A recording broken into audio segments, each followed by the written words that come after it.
जय शिवम, सुप्रभातम। सुख शांति समृद्धि में आज आप हमारे साथ देखेंगे कैसे करते हैं भगवान शिव को प्रसन्न, कैसे बरसेगी उनकी कृपा आप पर, कैसे आप अपने उद्देश्यों की पूर्ति करेंगे। पुरुषोत्तम मास और मलमास मासोत्तम मास को कहा जाता है। मासों में ये उत्तम होता है। इसमें अपने इष्ट की साधना करने से आपको सर्वांगीण लाभ होते हैं। अनेकों लाभों की प्राप्ति के लिए भगवान श्री शिव का पूजन कैसे करना चाहिए, कैसे उनकी कृपा आप तक पहुँचे, कैसे आपका जीवन का उद्धार हो, कैसे आपके समस्त स्वार्थों की पूर्ति हो। इस उद्देश्य से यदि हम पूजन करना चाहते हैं तो इस मासोत्तम मास में वैसे तो भगवान श्री हरि विष्णु का पूजन किया जाता है, लेकिन सभी संप्रदाय के लोग अपने अपने इष्ट का भी पूजन करते हैं। आप मलमास के इस मास में, जिसे पुरुषोत्तम मास भी कहा जाता है, भगवान शिव को कैसे करेंगे प्रसन्न। बार बार इस पर चिंतित न हों, आप करें भगवान शिव का पार्थिव पूजन। पार्थिव पूजन करने के लिए विशेष रूप से अपने घर के आसपास की या वन से लाई हुई मिट्टी का शोधन करें। घर के आसपास मिट्टी ना हो, वन तक नहीं जा सकते हो तो आप मुल्तानी मिट्टी के भी शिवलिंग का निर्माण कर सकते हैं। मिट्टी का शोधन करें, उसमें दूध, दही, घी, शहद, शक्कर आदि मिलाकर उसमें से गंदगी अर्थात कंकड़ पत्थर आदि निकाल दें। जब वह महीन मिट्टी हो जावे तो उसका शिवलिंग बनाकर उसमें एक अक्षत लगाकर पूजन करना चाहिए। कैसे करना है हमको उसका पूजन? विशेष रूप से जो है सोमवार के दिन प्रातःकाल सोकर उठें, सर्वप्रथम सूर्य का दर्शन करें, सूर्य को आर्घ्य दें। उसके पश्चात उत्तर दिशा में हे शिव आगच्छ आगच्छ आगच्छ इस प्रकार से 3 बार प्रार्थना करते हुए उनके स्थापना के लिए अपने पूजन स्थल पर अवस्थित हो जावे, बैठ जावे। भगवान शिव को प्रदोष की तिथि अत्यंत प्रिय है। इस प्रिय तिथि के अंतर्गत इस प्रदोष का जो काल है वो उन्हें अत्यंत प्रिय है, और यदि तिथि न भी हो तो उस काल में उनका पूजन करना चाहिए। प्रदोष काल सुबह सूर्योदय के आधा घंटा पहले अथवा आधा घंटा बाद का काल माना जाता है। इसी प्रकार से सायंकाल 4 बजे से गोधूली के बीच के काल को प्रदोष काल कहा जाता है। कुछ लोग इसका पूजन करते समय अभिजीत काल में मिट्टी का शोधन करते हुए और फिर मूर्ति की स्थापना करते हैं, शिवलिंग बनाते हैं, उस पर अक्षत लगाते हैं। संकल्प के अनुसार 108, 1008, 1 लाख, 11 लाख से लेकर करोड़ों तक के शिवलिंग की स्थापना की जाती है, उनका पूजन किया जाता है, पूजन श्रृंगार किया जाता है। पूजन की जो विधि होती है वो भाव के आधार पर होती है। भगवान आपके भाव से प्रसन्न होते हैं। भाव पूजन भी कर सकते हैं, और विधि विधान का पूजन करना चाहते हैं तो पंचोपचार पूजन, अष्टोपचार पूजन और षोडशोपचार पूजन किया जाता है।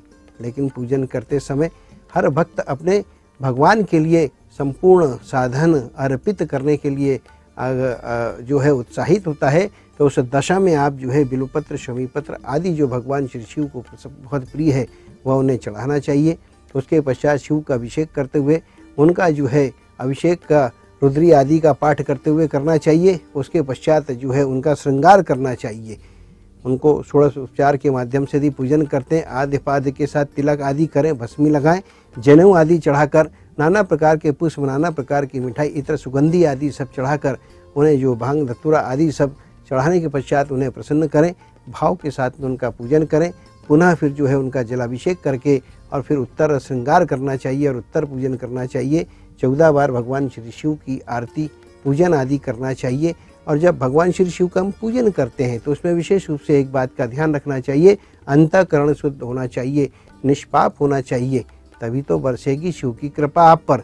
जैसे ही शिव होंगे प्रसन्न, आपके संकट होंगे सारे दूर, आपकी संतान सुखी होगी, घर का कलेश नाश होगा और धन धान्य समृद्धि और ऐश्वर्य मिलेगी। विशेष रूप से आपको सुख, शांति और समृद्धि का मार्ग प्रशस्त होगा और वह भी प्राप्त होगी। आगे हम आपको बताएंगे राशिफल में आपकी राशि क्या कहती है। मेष राशि के जातक आज ध्यान रखें, ग्रहों की पनौती लगने से बनते हुए काम बिगड़ेंगे। जिद करने से या अड़ने से आपको परेशानी होगी। व्यवहार में लचीलापन लाएं। अगली राशि वृष राशि के जातक। वृषभ राशि के जातक पठन पाठन में मन लगेगा, अध्ययन में रुचि बनेगी, नए नए अनुभवों को पाकर मन में शांति मिलेगी। आती है बारी अगली मिथुन राशि। मिथुन राशि के जातक नए कार्य के अवसर प्राप्त होंगे और नए कार्य को करने से आपकी प्रतिष्ठा का भी इजाफा होगा। लेकिन कब होगा जब आप अपने कार्य के प्रति पूर्ण रूप से समर्पित होंगे, समर्पण का भाव अनिवार्य है। लगन से कार्य करें, सफलता जरूर मिलेगी। अगली राशि आती है कर्क राशि। कर्क राशि, कर्क राशि के जातक भूमि, भवन, संपत्ति, निर्माण आदि के योग हैं। इस योग के बीच में घर परिवार के लोग अड़ंगा पैदा करेंगे। सफलता पाने के लिए आपको विशेष रूप से अपने कार्यों को और कार्य योजना को गुप्त रखना चाहिए। मित्रों, अब होता है एक अंतराल का काल। मिलते हैं हम आपको एक छोटे से अंतराल के बाद।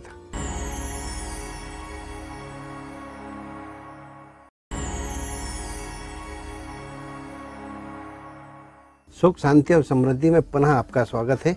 बंधुओं, हम लोग चर्चा कर रहे थे पुरुषोत्तम मास, व्रत, उपासना और साधना को लेकर कैसे करना चाहिए हमें।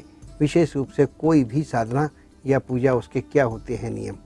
पुरुषोत्तम मास में जैसा कि वर्तमान में चल रहा है पार्थिव शिवलिंग का पूजन। पार्थिव शिवलिंग का पूजन करते समय हमें किन बातों का ध्यान रखना चाहिए।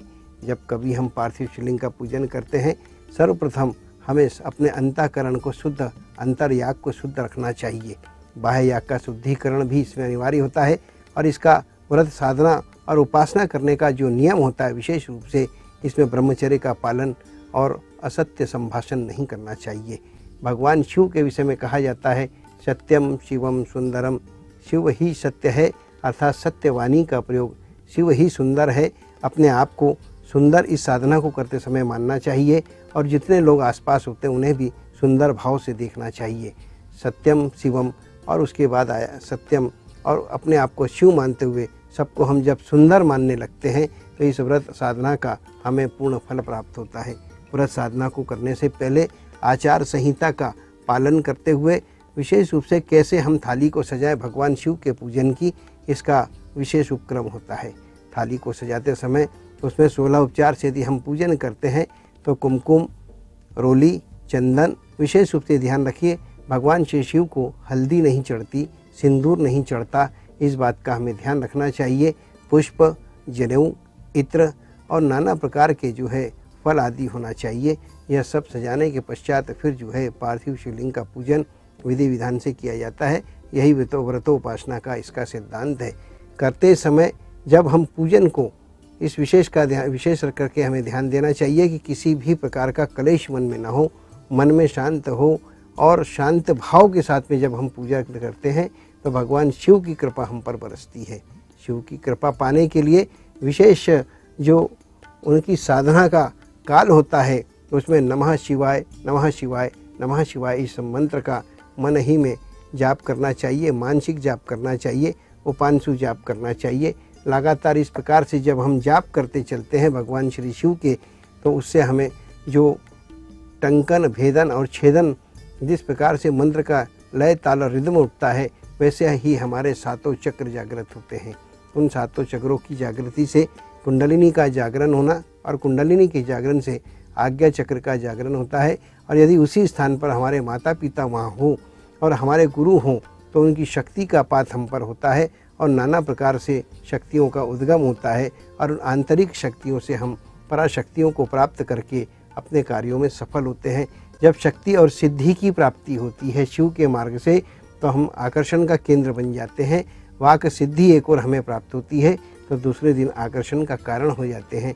लोगों के प्रति हमारे भाव जो होते हैं वह कल्याणक का भाव उत्पन्न होते हैं और कल्याणक भाव की उत्पत्ति होने से शिव के समान ही हम सृष्टि की संरक्षण करने के लिए आगे बढ़ते हैं और कल्याणक भाव से सबकी पूजन और सबकी साधना करने लगते हैं, देवज्ञ कार्य करने लगते हैं, आध्यात्मिक भाव से उत्प्रोत हो जाते हैं, बालक शिशुओं में संस्कार पैदा करने लगते हैं, परिवार के अंदर शुचिता उत्पन्न हो जाती है। और इसी प्रकार से यदि हम लगातार व्रत उपासना के अंतर्गत हमें नियमों का जो पालन करते हैं, सत्य बोलना, नियमित आहार लेना, आहार में भी विशेष रूप से एकासना आहार लेना या निर्जला आहार लेना, जो भी उपासना पद्धति है उसका पालन करना चाहिए, क्या नहीं करना चाहिए। यदि इस बात पर हम ध्यान दें तो विशेष रूप से ब्रह्मचर्य का पालन करना, झूठ नहीं बोलना, छल कपट नहीं करना, कलेश नहीं करना, बात बात पर पूजन की सामग्री को एकत्रित करने के लिए किसी को उलाहना नहीं देना चाहिए। पूर्ण समर्पित भाव से यदि हम पूजन करते हैं हमें उसका फल और उसके सारे अर्थ प्राप्त होते हैं। यह विशेष रूप से शिव की कृपा पाने का मार्ग है। आइए इसी के साथ इंतजार खत्म होता अगली राशि वालों का, सिंह राशि के जातक। अगली राशि सिंह राशि। सिंह राशि के जातकों, आज आपके पक्ष में काल समय है, सुख समाचार मिलेंगे, साथ ही शुभ संदेश भी प्राप्त होंगे। ग्रह सितारे आपके पक्ष में है। जायज़ बात है कि जब ग्रहों की चाल आपके पक्ष में है तो आपके अनपेक्षित कार्यों में भी आज आपको सफलता मिलेगी। साथ में धन धान्य की प्राप्ति भी होने के योग बनते हुए दिखाई दे रहे हैं।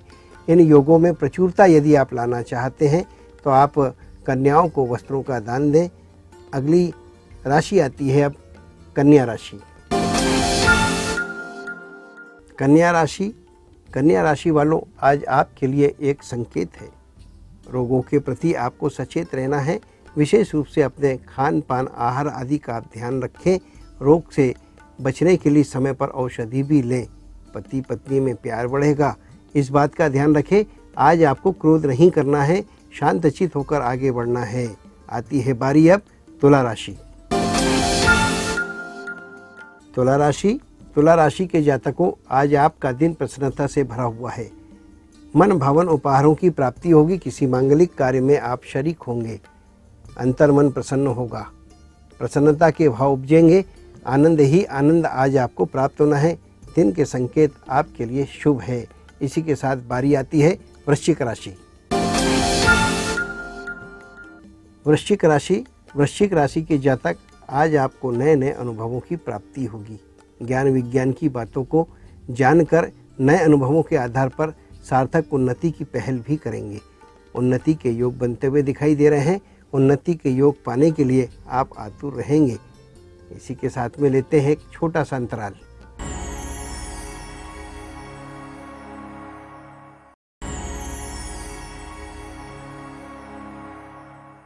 पुनः स्वागत है आपका सुख शांति समृद्धि में। अभी हम बात कर रहे थे पुरुषोत्तम मास में किस प्रकार से देवों को प्रसन्न किया जाए, कैसे उनकी साधना की जाए और उनकी क्या विधि है, किस रीति से उनका पूजन करना चाहिए और कैसे हम पर देवों की कृपा बरसे। उसके पश्चात अब बारी आती है कि जब हम देवों का पूजन करते हैं तो वेद क्या कहते हैं, शास्त्र क्या कहते हैं और शास्त्रोक्त रीति के अनुसार उसके क्या फल हमें प्राप्त होते हैं।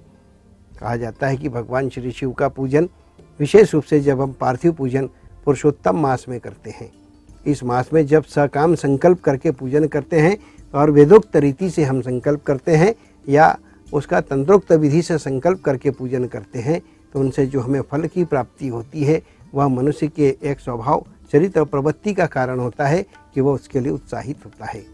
वेदों ने, शास्त्रों ने भगवान श्री शिव की महिमा को व्याख्या करते हुए और उसकी प्रशंसा करते हुए सदैव यही कहा है कि जो शिव का पूजन करता है वह सदा फलों को प्राप्त करता है, क्योंकि भोले भंडारी मनुष्य को उसके जीवन में किसी भी प्रकार का कार्य करता हो, चाहे वह भाव से करता हो अथवा किसी रीति से करता हो, किसी विधि से करता हो, किसी उपासना पद्धति के आधार पर करता हो, अपने गुरु की आज्ञा से करता हो, माता पिता और पति की आज्ञा को लेकर करता हो या स्वयं के भाव से साधना या पूजन को करता है तो उसे उसके क्या फल मिलते हैं। अनुत्तम फलों के प्राप्ति को लेकर हमारे वेदों ने कहा है कि जब हम पार्थिव का पूजन करते हैं तो सर्वप्रथम हमारे शरीर में जो रोग होते हैं, वह जो नकारात्मक ऊर्जा होती है वह नष्ट होती है। क्योंकि जब हम शिवलिंग का निर्माण करते हैं तो पार्थिव का एक हिस्सा लेकर उसे अपने हाथों में मलते हैं और यह स्पर्शन करने की जो विधि होती है, पृथ्वी का स्पर्श होता है, इससे गुरुत्वाकर्षण शक्ति हमारे शरीर में उत्पन्न होती है और लगातार जिस प्रकार से हम उसको बनाते समय हाथों से इस प्रकार से मलते हैं तो उसे स्पर्श चिकित्सा का लाभ हमें प्राप्त होता है और उससे हमारे शरीर में बैठी हुई नकारात्मक ऊर्जा जो है वो नष्ट हो जाती है। इसी के साथ में जब हम उसका पूजन करते हैं भावों में एकाग्रचित्त पैदा होता है और जब हम एकाग्रचित्त हो जाते हैं तो मन में शांति होती है और जब मन में शांत भाव उत्पन्न होते हैं तो निस्संदेह हमारे अंदर उत्सर्जन होता है शक्तियों का, और जो वह उत्सर्जन होता है शक्ति का, वह उत्सर्जित जो शक्ति होती है वह हमारे सातों चक्रों को जागृत करती है। और जब हम सातों चक्रों की जागृति के आगोश में आ जाते हैं तो निश्चित रूप से उस समय हमारा जो देह होती है वह दिव्य हो जाती है। देह के दिव्य होने से नाना प्रकार के हमें स्वतः अनुभूतियाँ होने लगती है, आनंद की प्राप्तियाँ होने लगती है। और जब हम आनंद की प्राप्ति करते हैं तो कहा जाता है आनंद में परमानंद, परमानंद में विभोरानंद। जब हम आनंद के आगोश में आते हैं तो परम आनंद को प्राप्त करते हैं, और जब परम आनंद के आगोश में आ जाते हैं तो विभोर हो जाते हैं। यह जो विभोर तत्व है यही तो भगवान शिव का है। यही जो विभोरता हमारे अंदर आती है, जो एकाग्र चित्त शून्यपात को करा देता है, हम शिवगम में हो जाते हैं, शिव के साथ में हम सम्मिलित हो जाते हैं। और जब शिव में हम सम्मिलित होते हैं तो कहा जाता है कि हमारे शरीर में शक्ति का पात होता है, और जो शक्ति का पात होता है ये हमको जो है नाना प्रकार के फल देता है। जैसे कहा जाता है काकबंध्या स्त्री हो, उसमें शक्ति का पात हो जाए तो वह पुत्र को जन्म देने लगती है, पुत्र का जन्म होता है। इसी प्रकार से जो निसंतान होते हैं उनको संतान की प्राप्ति होती है। यदि आप किसान हैं और पार्थिव का पूजन करते हैं, पार्थिव का पूजन मिट्टी से बने पार्थिव शिवलिंग होते हैं, तो निश्चित रूप से जो है कृषि की उत्पादकता में वृद्धि होती है। कुल मिलाकर कहा जाए यहाँ पर शिव शक्ति जब समागम करते हैं तो बीजोत्पत्ति होती है, बीजों का संरक्षण होता है। जब बीजों का संरक्षण होता है तो आने वाले काल में पैदा होने वाले बीज किसी भी प्रकार के हों, चाहे वह जीव के हों, चाहे वह कृषि के हों, चाहे वह वायु बीज हो, चाहे वह अग्नि के बीज हो, चाहे वो रक्त के बीज हो, सभी समृद्धि को प्राप्त करते हैं, संपुष्टि को प्राप्त करते हैं। और इससे शक्ति के संचालन होने से जो हमारा सांसारिक गतिविधियां होती है उसमें एक लय बनता है, और उसका जब लय बनता है उसके साथ में ताल होती है, रिदम होता है, एक रूपता आती है, तो हमें समस्त फलों की प्राप्ति भी होने लगती है। एक प्रकार से प्राकृतिक भाव से जहाँ हमें प्राप्ति होती है, वहीं पर व्यक्तिक के भाव से भी हमें उसकी प्राप्तियाँ होती हैं। प्राप्तियों के पीछे एक ही संदेश होता है, प्राकृतिक भाव, प्राकृतिक न्याय को प्राप्त करना, प्राकृतिक आत्म शांति को प्राप्त करना, आत्ममंथन, आत्मचिंतन और आत्मनिर्णय लेने की क्षमता इससे पैदा होती है। प्रकृति का पूजन अर्थात पार्थिव का पूजन, शक्ति का पूजन अर्थात भूमि की मिट्टी से बने हुए शिवलिंग का पूजन कहलाता है। यह आपके समस्त मनोरथों की पूर्ति करता है। कहा जाता है वेदों में, शास्त्रों में कि जिस घर पर, जिस भूमि पर, जिस धरा पर शिवलिंग का पूजन होता है, जो पार्थिव से निर्माण होते हैं, उस स्थान पर समस्त प्रकार के देवों की शक्तियों का पात हो जाता है। जहाँ पर पार्थिव शिवलिंग का पूजन होता है वहाँ पर समस्त नक्षत्र, तारा मंडल आदि की जो शक्ति होती है, जो ग्रहों की शक्ति होती है, वहाँ स्थापित हो जाती है। और जो स्थापित शक्ति होती है वो लोक कल्याणकारक होती है, और वहाँ से उद्गम की भाव पैदा होते हैं। हर तत्व का उद्गम होता है।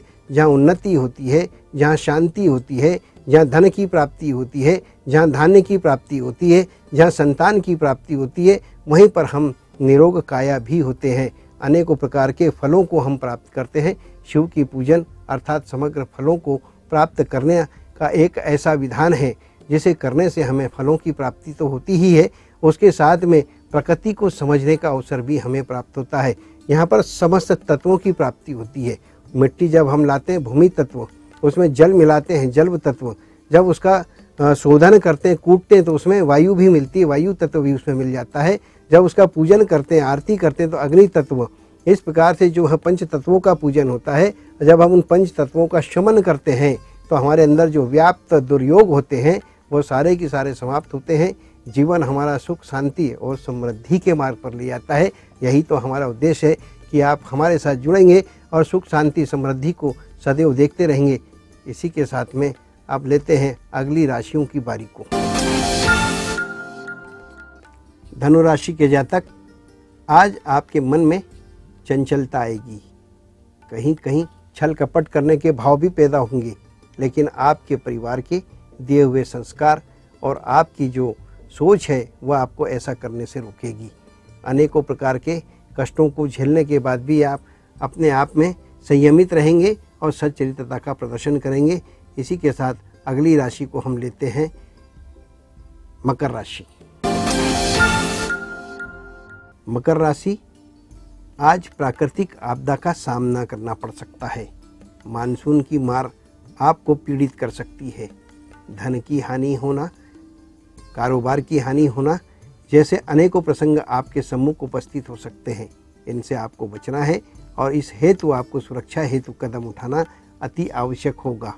अगली राशि कुंभ राशि। कुंभ राशि के जातकों, आपके द्वारा किए गए समस्त कार्यों में सफलता मिलेगी। चेष्टा में वृद्धि भी होगी। विलासिता के संसाधनों को क्रय करने की आपकी बलवती इच्छा भी पूर्ण होगी। इसी के साथ आती है अंतिम राशि मीन राशि। मीन राशि के जातकों, आज आपका भाग्योदय का काल है, पुण्योदय का काल है। माता पिता के साथ तीर्थ की यात्रा करेंगे, किसी तीर्थ स्थान पर जाएंगे, नए नए लोगों से मेल मुलाकात होगी, मेल जोल भी होगा। लेकिन ध्यान रखें, इस दौरान किसी भी अजनबी पर अंधा विश्वास न करें, आपके लिए घातक होगा। इसी के साथ में आज का जो अचूक उपाय है वो हम आपको बताएंगे क्या करना चाहिए आज, ताकि आपको उसका फल मिल सके। अचूक उपाय है, भगवान श्री शिव के शिवलिंग के ऊपर जल धारा से अभिषेक करें और नमः शिवाय मंत्र का पाठ करें। इसी के साथ फिर होगी हमारी आपकी मुलाकात। जय शिवम,